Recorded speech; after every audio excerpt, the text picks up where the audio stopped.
Ready to say goodbye to household chores once and for all?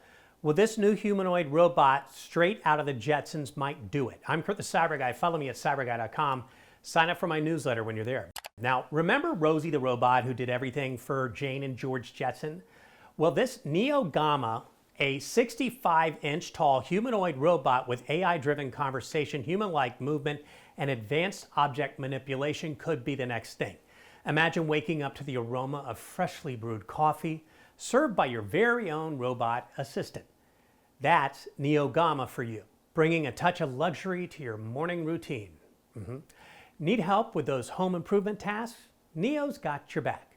Watch as it effortlessly hangs up a picture on the wall just like you wanted it to, with such precision. Perfect, you'll say, and Neo will understand. Plus, while you're in deep meditation, Neo quietly handles the laundry, being very quiet. And when you're lost in your favorite podcast, it's vacuuming away without disturbing you. From window cleaning to grocery handling, Neo Gamma's got it all covered.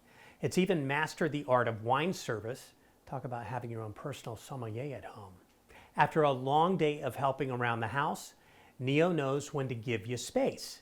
Do you ever wonder if we're ever going to look back at a video like this when we all have robots at home doing stuff we never wanted to do? More cool tech like this at cyberguy.com. Get my newsletter for free by clicking the red button.